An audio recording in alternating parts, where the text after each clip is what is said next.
I said ready, and then I forgot to hold up my fingers. I was like, what are we doing? I'm just like, ready, let's go. Okay. Okay. Let's go. Let's do it. Let's go. Oh, my God. Oh, what's up, everybody? It's Erin. And Nicole, this is Dude That's Fucked Up. Oh, my God. Today's episode is so fun. I knew nothing about this. I didn't even know it was a concept. I'm so delighted. Oh, yeah. I'm so delighted that we you already knew about this, but one of our longtime loyal listeners, DJ Brian Derrick. DJ Brian Derrick. DJ Brian Derrick. They slid into my DMs on TikTok with the best, always the best TikToks, but this one was about what we're going to talk about today. And I was like, oh my God, we have to do an episode on this. And we are. Yeah. Oh my God. It's so fun. Do we have anything to talk about before we get into it today? I just want to say, check out our Patreon. It's patreon.com/DTFU podcast. We're doing by the time this comes out, we'll already have done it, but we're doing we do a live Q&A every month where we go on YouTube and we hang out for 30-40 minutes and we just chat. We answer questions. You could submit questions ahead of time or ask them in real time, and we just hang out. And so we're doing that this Sunday, and I'm really looking forward to it. But also you could watch it at any time.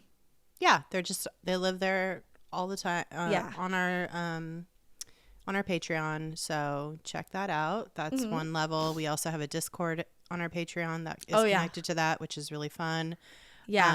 Patrons only Discord. And then we do a bonus episode and a commentary episode. So commentary is usually whatever's popping in pop culture, and then we'll watch a documentary that's out. That's trending or new. Or a show or whatever. And our bonus episodes are, kind of adjacent to whatever topic we've done recently or in the past or whatever. So Definitely. It could be just about anything, really. It could, yeah. But we researched a whole, it's a whole fresh episode. Yeah. Yeah, so check that out. I think that's it. What do you think? Anything else? I don't think so. Check out the Patreon. It's patreon.com/DTFU podcast. Love it. What a fun episode we have today. It is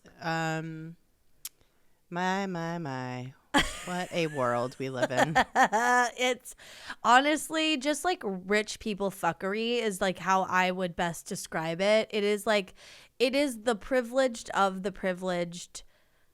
It's petty privilege, okay? And it is so fun. And the reason that we kind of came on to this topic is because, as I was saying, DJ Brian Derrick sent me a TikTok, and it was about basically the most spiteful, pettiest, extravagant hotel to ever be built, essentially, or one of them. And it's pretty famous, and we're going to talk about that in a second. But the overarching theme of this week's episode is spite houses. Or petty palaces, depending on the size, but mostly they're tiny. Oh my God. The lengths some of these people have gone to create these spite houses. I mean, it's creative. It's creative. That's it's it's annoying. It's so thoughtfully annoying or so thoughtfully petty. They're just I would never dare to do anything on this level. I want to see if what the horoscope breakdown of all these people is to see what the overarching to see who's petty? What sign's petty? I don't know. I feel like maybe I don't think maybe Scorpio. I don't think I'm not a petty person. I'm just I'll just figure out a way to murder you. I don't know. and get away with it kind of thing. Whereas and it's just like over and done with it. Whereas like a petty person, and they like won't know it's you kind of thing. Yeah, yeah, okay, yeah. Like you'll never know. Petty seems to come from people who want you to know it's them. Yeah, it's like very much the like Game of Thrones. What's her name? Yeah, the incest queen. Yeah. No. Yeah. The other lady that's like, tell her it was me. Yeah. Okay, yeah, fair. Like I like wants people to know it was them, and like is their reason for living is to fuck with people who wrong them. Yeah. Kind of. It feels very childish to me. It feels very like low emotional intelligence, like not, but also funny depending, I guess, on the situation. But maybe if anyone doesn't know what a spite house is, we should say it's exactly what it sounds like. It's an expensive, passive aggressive way to fuck with your neighbors, your family members, the city, ex-spouses, etc. Anyone or anything that has wronged you. Yeah. It is literally, a person will literally build a house, a whole ass house. Yeah. In some cases, a whole ass hotel, a whole ass city. Just to spite their enemy, or their perceived enemy. Yeah, and it doesn't even have to be a house technically. I mean, we're gonna focus mostly on houses and like livable places that have been built in spite, but like people also build spite fences, spite farms. Like you could build a spite blockage of any sort. And the reason that we're talking about this, like when does a spite house make the most sense? Well, it's when you have a lot of money, and I would say somewhere else to live, because spite houses can be borderline unlivable for a few reasons. One, they're often built into tiny spaces to keep the adjacent owners or the city from using or buying the land. So it's like there's two buildings next to each other. Maybe there's an alleyway in between. Someone's like, and like there's a lot of traffic coming through there, and they're like, I don't like this, and then they build a house there. But I do want to say before we move on any further, there are lots of little tiny shotgun or alleyway homes in the United States, especially on the East Coast. Yep. Those aren't all spite houses. Some are greed houses. That's a different thing. That's people who wanted to make money off of tenants. So one is not always the other. You know what I mean? That's just classic landlord fucking. Yeah. That's just classic greed. Yeah. Okay. Spite houses are always built like directly across from your foe's abode. Foe's abode. That sounds Foe's fun. abode. Yeah. Foe's abode sounds like a cocktail or a casserole to me. Oh, or a bar. Oh, foe's abode. Yeah, the foe's abode. Oh, it's a Star Wars name. Yes. Foe's abode. Foe's abode. Oh, did you?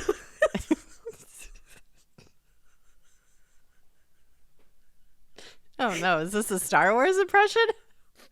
It's just one of those like hideous Muppety characters that I hate that always take me out of the Star Wars like world. Yeah. But it's like, they're like, it's like Mando's like, hey, we're in a bar or something. They're like, I'm looking around. Have you seen the child or whatever? And it's like, oh, it's like, oh, I'm Fozabode. I don't know anything. I have floppy hair. Oh my God.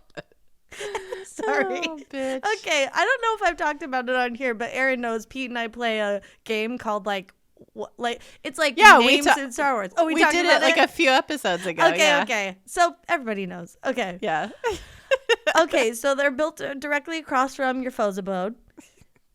Next to, adjacent. Or next to, yeah, like in a vicinity to directly annoying. Fuck someone over. Yeah. Yeah. They're also a constant reminder of a hostile situation. So, like, why would you want to live there? Like, this is the thing. Like, so they're often unlivable. They're built directly across from your arch nemesis, and they're also like a reminder of this hostile situation you're in. So that's why I think a lot of these times that we're going to talk about, people did not live in that home. They just built it out of spite, and then they were fine living elsewhere. But there are cases where they did move in and continue to be a dick. Yeah. I mean, and a lot of the time, the entire process of the house being built is the purpose. Like, it's so disruptive that that in and of itself is the, you know. True. That's a fun part. Is part of it. Yeah. It's part of it. Yeah. Also a fun fact, this is anecdotal, but like 99% of these are built by men. Yeah. Like, this is boyish, you know. It's this just is childish. dick measuring, it's dick swinging, just a way to be like, I will have the last word. Yes. I found a few examples of women, but dudes are really way more petty. And I feel like that's something that like society like pettiness is something that society associates with women sometimes. Isn't that odd? And yet we have a whole ass billionaire who bought a entire social media company just to like be fucking annoying because spite everybody social meds. Yeah. So, you know. I know. Well, yeah. I also think probably men were more likely to do it because women weren't allowed to own anything or have property or money. So absolutely, the data is just in their against them or in their favor, whatever you want to say. Yeah. But yeah. So there's like people have been doing spite shit for millennia. Oh my God. Like, I was going to bring this up earlier, but there's a whole, I would call it Spite City. Mm-hmm. And Spite City, bitch. Spite City, bitch. build out your neighbor shit. Build a whole ass city on your neighbor shit. Oh my God. Okay, so in 15, let me start over. In 541, it just doesn't sound like a year. You know what I mean? AD or? I think BCE. Okay. But who's to say? I don't care. It's a long time ago. Sure. Okay. This was after the conquest of Antioch, so maybe that helps. I don't know. But Sassan Emperor Khosrau the First replicated the city that he conquered for his supporters and called this new city Way Antioch Khosrau, or literally the translation, better than Antioch. Khosrau built this.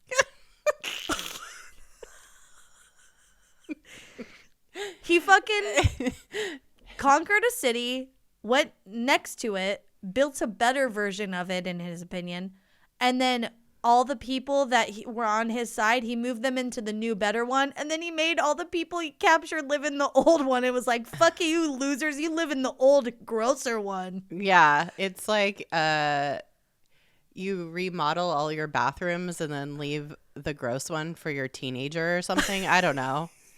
That's rude. That'd be horrible if you were a parent and did that. I don't know. I feel like parents do that, though. It's like we're remodeling our ensuite bathroom, and it's like, yeah, you should, because like this other one's always gross. Yeah. I don't know. Oh, it's my so God. rude. That's like the rudest thing. What a fucking dork. Such like, a dork. Being like, this city's better because I built it. Yeah. Oh, live in your old city, losers. New Antioch 2.0 by Khosrau. Coming soon, New Antioch by Khosrau. Sounds like a perfume. I know, that's why I said it. Oh yeah, I like it. It's a perfume commercial. Oh my God. Oh, dumb. Okay, 2 more examples. These are fun. So both Thomas Wood and Thomas McCobb, who built their spite houses, these are the Toms, okay? These are the Thomas spite houses. They built their spite houses in 1716 and 1806, respectively. Two separate Toms, two separate times. 2 separate spite houses. Mm-hmm. They did they built their spite houses allegedly to block the views of their siblings' houses. And both of them are said to have done this because they were hella pios that their siblings got more of / a better inheritance than them. So they were just like, okay, I think I'll just, then if I got this like barely smaller slice of land from our dead parents, like, fuck you guys. This is unfair. I'm going to build a taller home here so you can't see the ocean or whatever. Yeah. Or you just like have a window here. That's a nice looking window here. Yeah. Be a shame if somebody built something right in front of it. Be a shame if you had to look at someone's trash area out your window. Yeah, be a shame if you had to look at a brick wall out of this beautiful picture window. Yeah. Like literally this happens so many times throughout history where brothers were getting mad at their siblings. And so these are two primo examples of like American men doing this. Truly, most of the American examples are this, I feel like. That are to do with like inheritance. It's like, some shitty brother builds something fucking, and it's just like, it gives you such a glimpse into American white men. I feel like it is just like you couldn't just take your piece and be happy with it. You had to be like shitty and ruin everything for everyone. And that just feels like appropriate. Yeah. Hey, American history. What do you want to know? But speaking of blocking your siblings' view, these are all these houses that we're going to talk about right now are very much that, like, fucking with your sibling. Yeah. This specific property, speaking of blocking your siblings' view, in Beirut, two brothers got into a fight, and one of them built a super narrow building, ruining the sea view, the like ocean view that the other brother had. And of course, with it, the value of his brother's adjoining property. Oh. This building is called Al Basa, aka the Grudge, and it was built in 1954. And it essentially, it looks like a wall. Like if you look at it like face on, like head on, it looks like a normal facade of a building. But if you go to the side of it, it's literally like, it looks like a set, you know, like it looks like just, you know, like a it's wall. just a wall. Yeah. Like a freestanding wall. Yeah. But it actually like is architecturally sound. It's not just going to like tip over because I guess the livable wall, it's basically a livable wall. It's so fucking funny. Livable is so subjective. People did live in it for like decades. I know, but livable. I know. It's like 60 centimeters or something. Well, not all of it. So it ranges in depth from about 4 meters or about 15 or 13 feet at its widest. So that's like a decent width. Like you can, that's like an, yeah. Like it's not wide. It's very, very narrow. Like, but you could fit, you know. Yeah. You could fit a couple people, and you could fit a couch. You could, you know, you can hang out. It's tight. It's tight. Yeah. And then so that's the widest part, and then goes down to 60 centimeters, about 2 feet. So that's the depth of a closet at its slimmest. And so it's funny because the house was like designed by two architects who are ironically brothers. And they said they were inspired by, this is a fun fact, by the Queen Mary. Because if you go to the roof of this house, wall house, it looks like the like deck of a ship where it's like, you know, wide and then it narrows to the tip. Yeah. That's what one of the brothers said he was inspired by. Because this is it was like after wartime. So, and as we know, the Queen Mary was used as a soldier transport in World War II. Anyway, so the plot on which the Grudge stands cannot be developed under the city's current building and zoning laws. According to those laws, no new structure may be built in its place, even if the house is demolished. So this is like a real hardcore grudge. Because my God. the plot is on an area that is now smaller than what you're allowed to build on. Therefore, the grudge is going to stay where it is, and it's more profitable for its owners to like keep it where it is and just hang on to it and try to like fix it up if they can instead of tearing it down, because they can't sell the land to developers. Oh my God. So of course they're keeping it and hoping people want to live in a tiny home. I saw there's some pictures I saw of like the interior, and it's like a tiny home, you know, like one of those tiny homes that people are obsessed with. So and it's like several stories high. So like you could have like a couple different apartments. Yeah. And so it's like one of those, what are they called in Japan, where it's like a little hotel room? Mm-hmm, like a little pod situation. Yeah. Yeah. Like that. Except those are, I feel like a tiny home, usually people will get it and like put it on like a nice piece of land. So at least you have some outside, but it would be very hard to live in that tiny of an apartment, I feel like. Well, it's right on the ocean. It's true. Ocean view. It has an ocean view. So you do have nice land. And it's pretty long. Like it's long. It's like a half a block. So as long as you're not living in the 2 feet wide part. Mm-mm. Yeah. Oh my God. It's so funny. Oh my God. Oh my God. Okay, brothers being brothers. So that's brothers being brothers. That's like family drama. And there's like several other examples of that, but those are just some. Yeah, there's so many. There's so many. It's a lot of the same. It's so and so felt, miffed. They tried to seek revenge. They built a house. Yeah. To be a dick. Exactly. Yeah. But here's a few examples of people making spite houses to fuck with the city officials. That's fun. And developers in their respective towns. Yeah. So one of them was this guy, John Tyler. He was an ophthalmologist, and he built his 1814 mansion very quickly to prevent the town from building a road through his property. So he had this like parcel of land, and the city was like, oh, sorry, we're just like actually this road is just gonna go through it. And he was like, fuck you. No, you're not. Yeah. So he literally went to check on the laws of his city, figured out that the law stipulated that the city couldn't build a road if a building was being constructed in the path of said road. Yeah. So he hurried his ass up, got a bunch of people to work, and he had a foundation poured for the mansion before they could keep on with the road going through his property. So then the city had no choice but to have the road come to a T where this man plopped his house. And that is so funny to me. I love it so much. Yeah, that's a good one. I know. I love it. All these examples in this, like, kind of vein are very, like, sticking it to the man, kind of.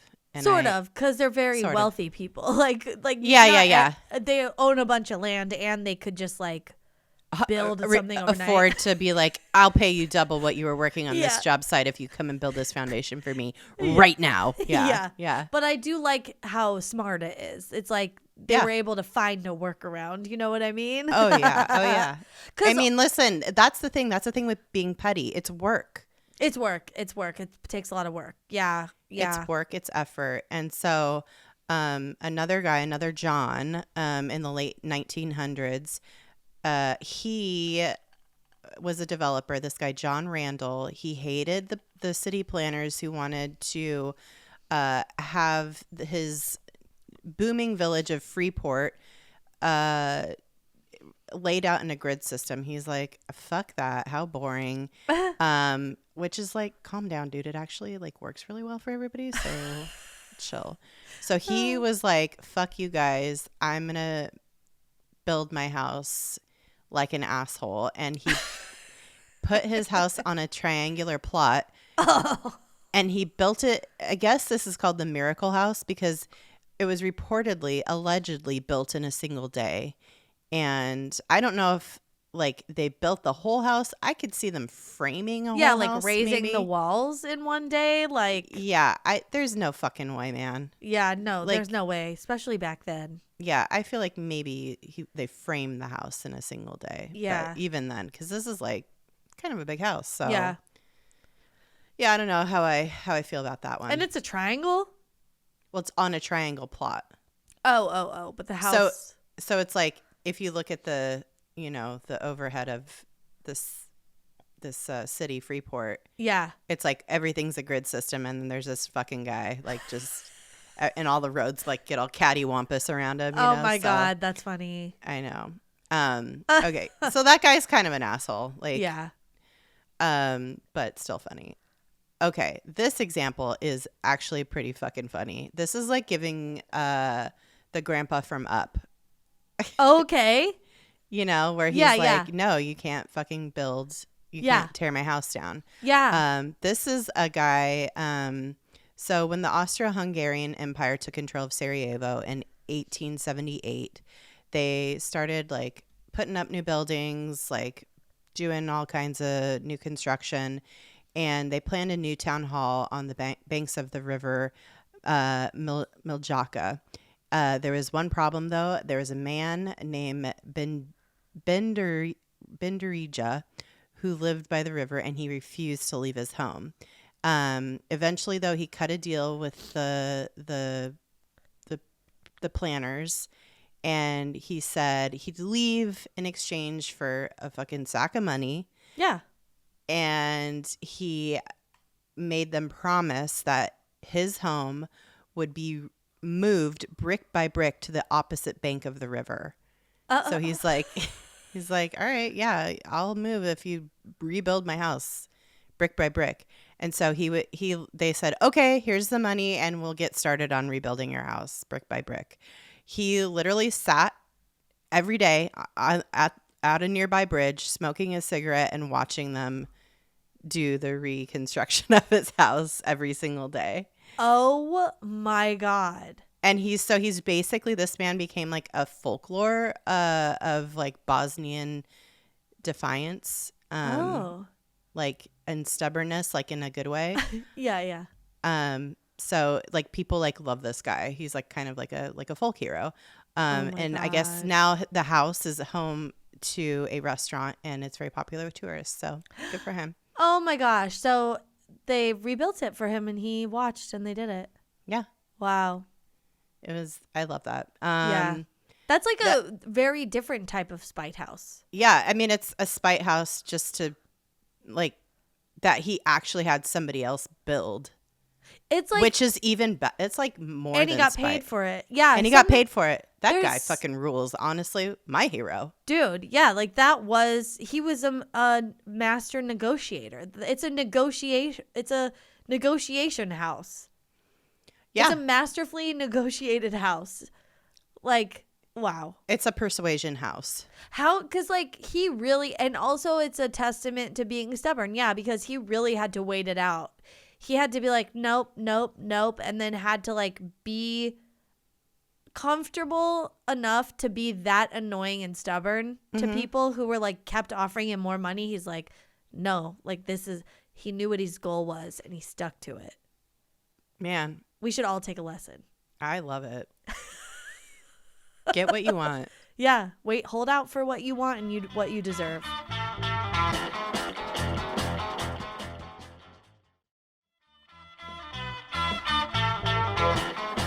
Okay, the last one of these stories, there's tons, like I said, but yeah, this one is near and dear to my heart.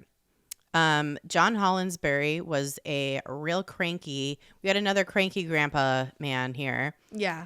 He was a brick maker in 1830 who lived in Alexandria, Virginia, and he built a 7-foot wide house, literally in an alleyway to prevent people from using it. I think he already had a house next to, like, he had a house in the alley, and then he was like, I'm going to fill the alleyway with another house. Yeah, wall to wall. Wall to wall. So he literally built a house in the alley so he could stop people from clattering down, because it was like horses and carriages during this time. Is this the one where they didn't even build new walls? They just used the existing walls from the outside for the inside? Yeah. And you could see like wheel markings and stuff on the sides of the walls still in that house. That's wild. So this is the thing about houses in, Virginia and DC. Like a lot of these houses, the original brick is like covered over, like plastered over, whatever. So if you like do any kind of remodels, you'll see like in our house, it was like a 125-year-old house, and it was one of these like, you know, Federalist style brick houses where it's like tall and narrow. Yeah. And it had like the hooks still like embedded in the brick where you would like tie up a horse or something. Like there was like all kinds of like little old relics like that where they just like didn't want to move it because it might have like structurally impacted the brick. Yeah. So they just leave it there.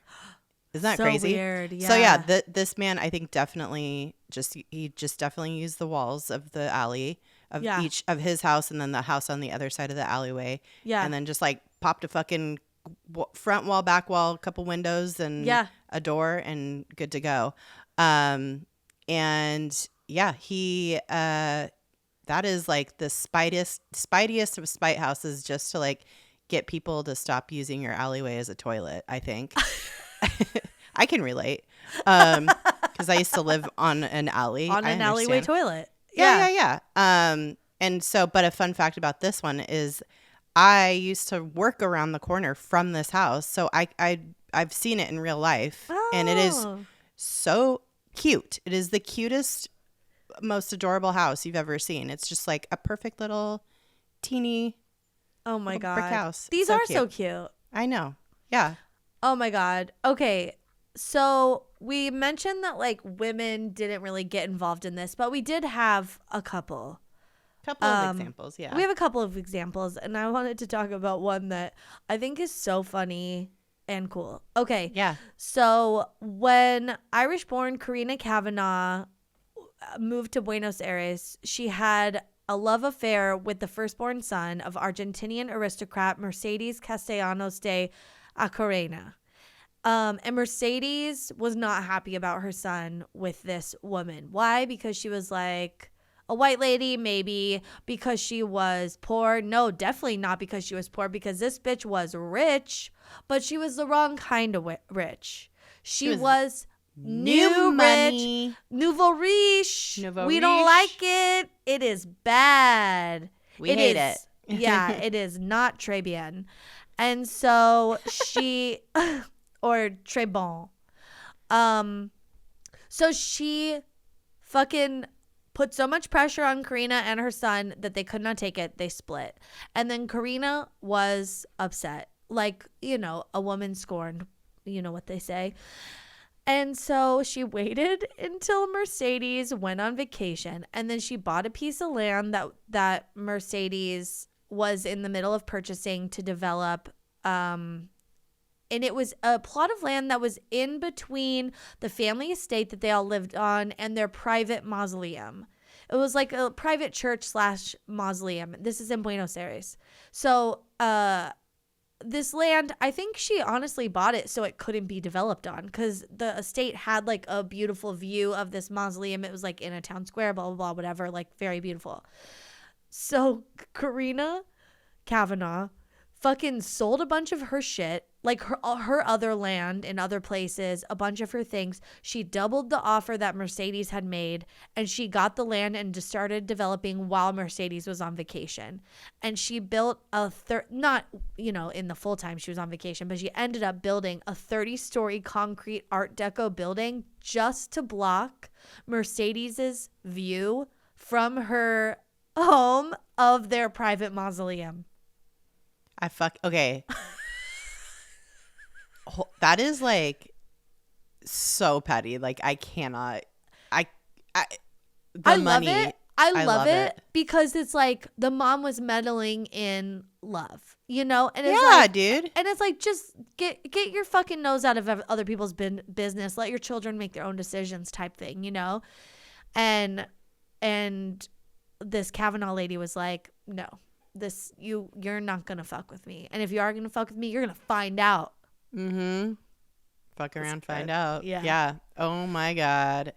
Yeah, this building is like, it's cool.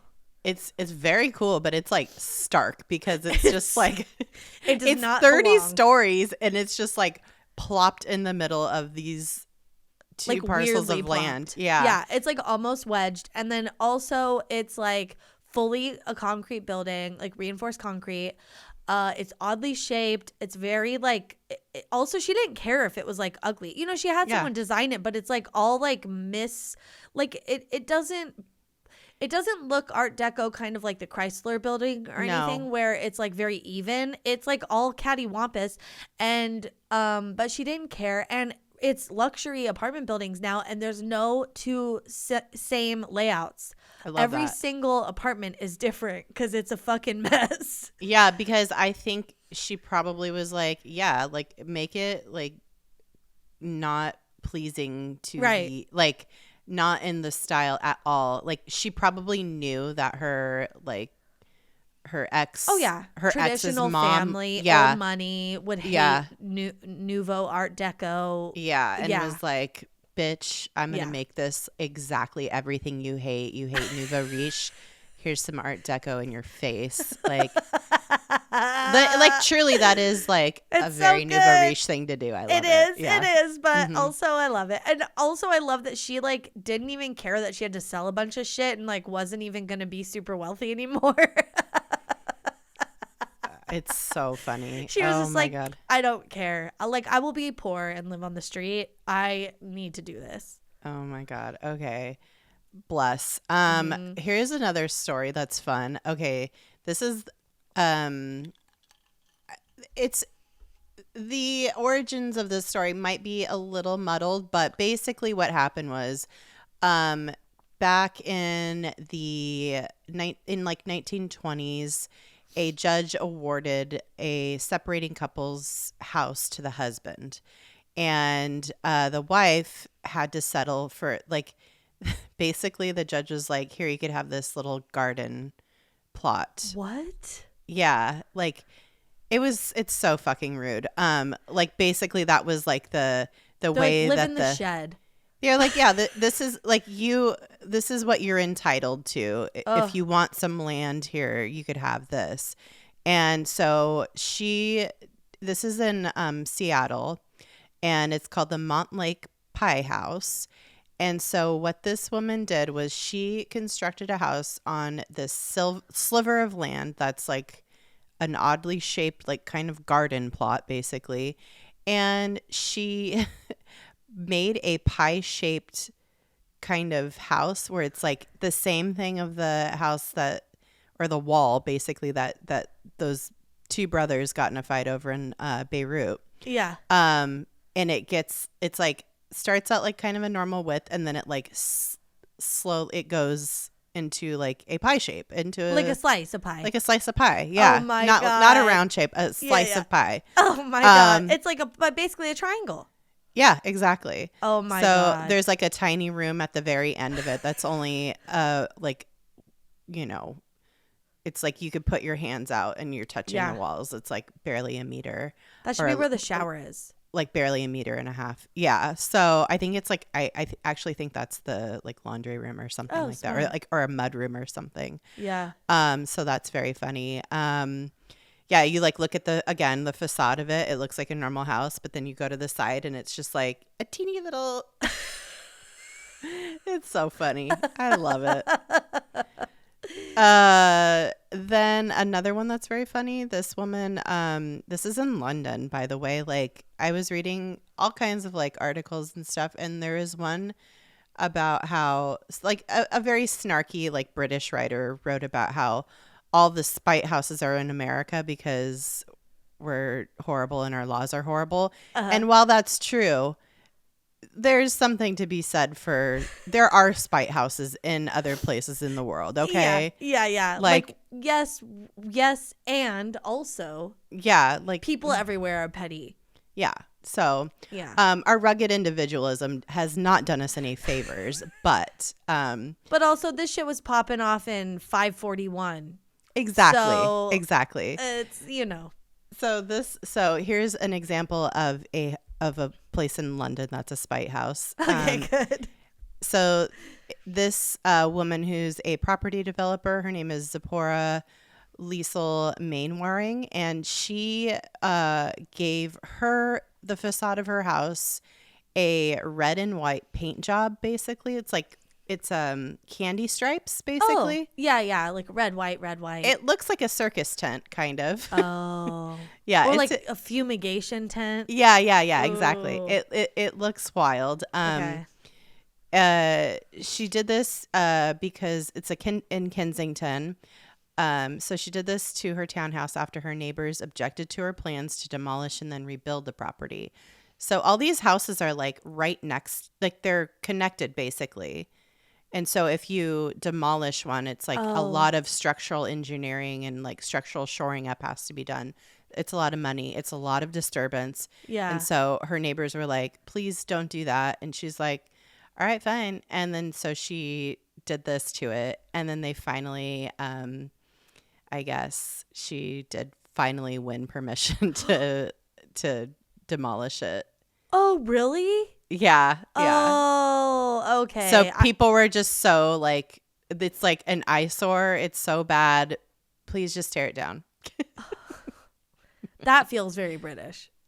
Yeah. It's like aggressive. There's no passive aggression. There's just aggression.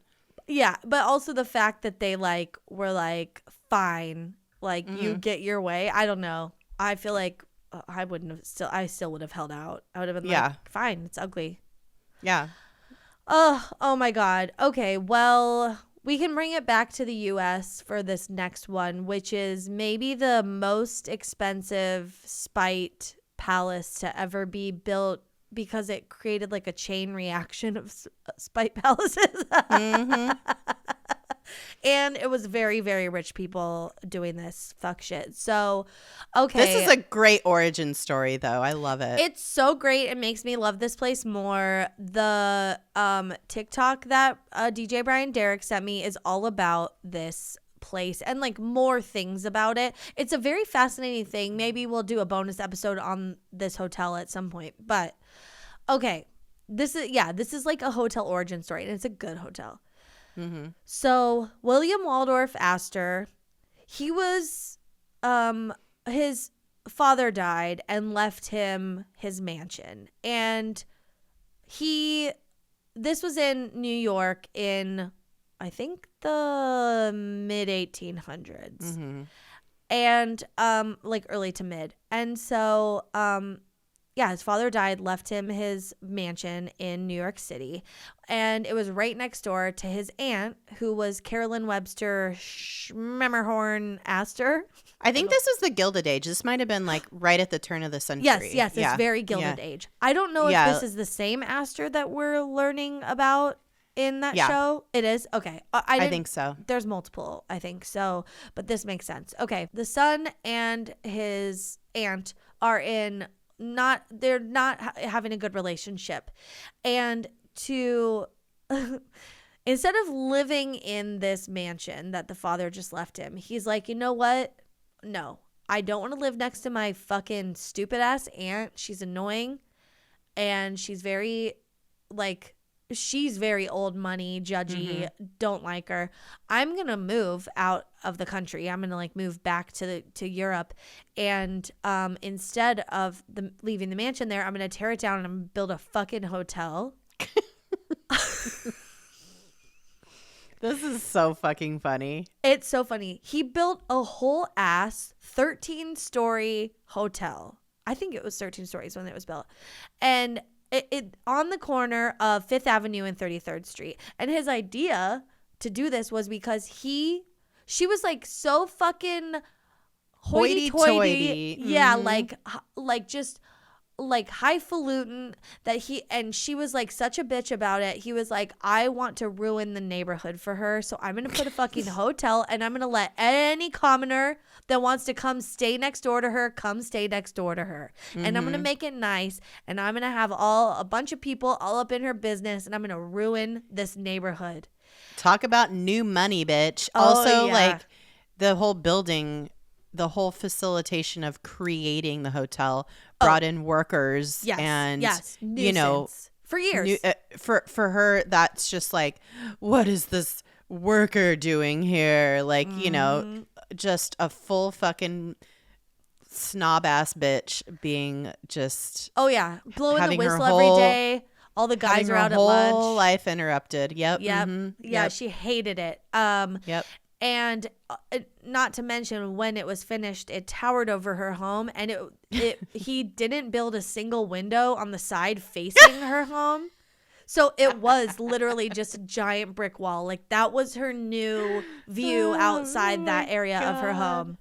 And it made it all dark and shit. Oh all my dark. God. It was towering over her home. She was so miffed, obviously, that she was like, oh, I am not going to sit here and take this. And she started building a new double mansion up on like, I think it was like 65th and 5th, overlooking Central Park. Okay. It was like on 5th Avenue overlooking Central Park. It was a double mansion. So she's building 2 new homes because she's like, I can't stay in this one home. And while she's doing that, she tore down her old home next to the Waldorf, and she built her own competing hotel and called it the Astoria. So funny. And that's where we get the Waldorf Astoria, guys. Yes, it is. At some point, these 2 hotels joined forces, I think pretty shortly after. And eventually, it was both buildings were torn down and one hotel was erected in its place. That might be the one that's like 13 stories. But it's like literally one of the most famous hotels in the world. And this is the most expensive dick measuring contest I could find in this vein. Like, it is so fucking petty and like just so much money being thrown around for truly no reason. It's like you thought Succession was bad. This is like God. The OG shit. Like, oh my God. Logan Roy could never. I mean, he probably could actually. He probably could. Yeah, but unless you've seen the latest episode.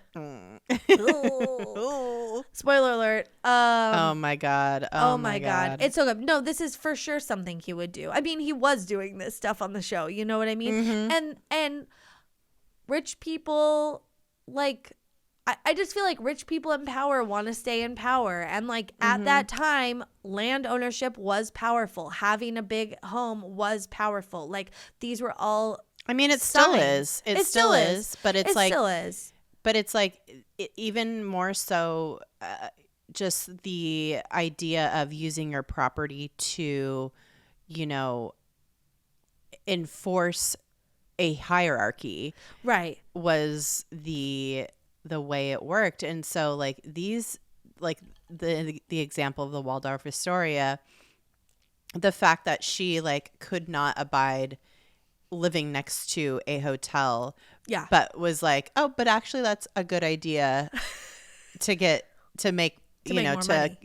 compete, because it was never about, I don't think it's like about her making more money. It's like about the dick measuring and wanting to like to go back and forth and stick it to her nephew.